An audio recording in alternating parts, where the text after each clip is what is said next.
Hello, it's Toaster Party, coming at you with my March 2021 Banlist predictions. Without further ado, let's get into the list. We're going to start off with True King of all Calamities. Yeah, this card's probably getting banned at this point. Virtual World has had a full format worth of being able to use this incredibly powerful boss monster, so it's probably safe at this point for Konami to hit it with the ban.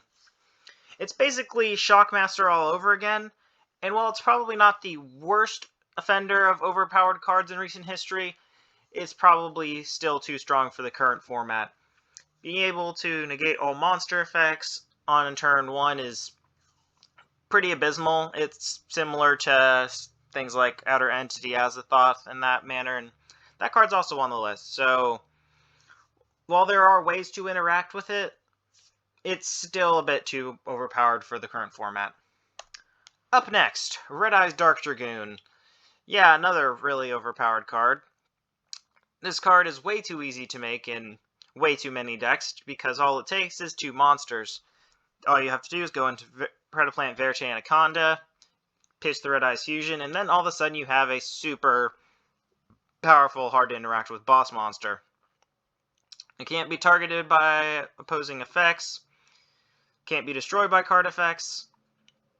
There's just so much text on this card, none of which is really fair or balanced.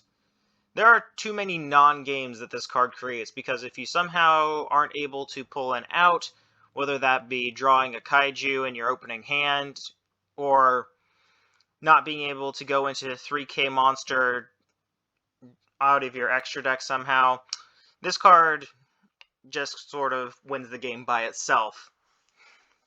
And it's incredibly not fun to have non-games. Up next, Double Irish Magician with going to 3. This card came to the list from 0 to 1 recently, but the deck is still bad. Even with 1 Double Irish Magician, Pendulum was still bad. I don't think it would be very much better if you had 3 copies of this card.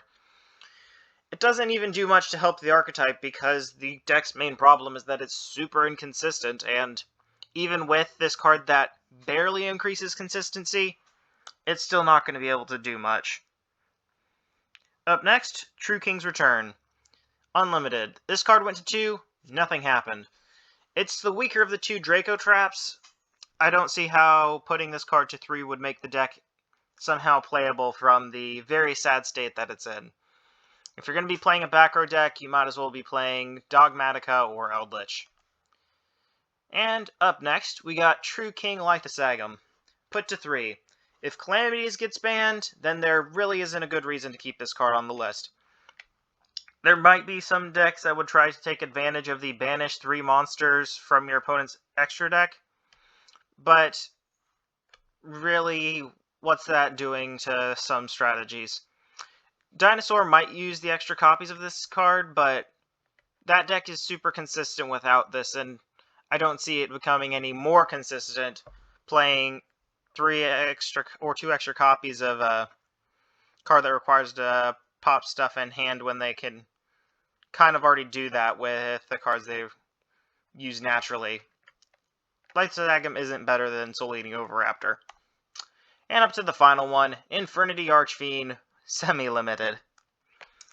I laugh at the Semi-Limited because this card probably could come to 3 and nothing would happen.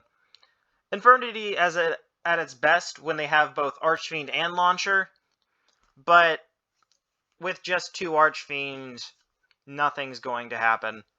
I think they could put this to 3, but knowing Konami and the way they like to do things, they're probably just going to put it to 2. Well, I hope you enjoyed the video. Thank you all for watching, and I hope you have an excellent day.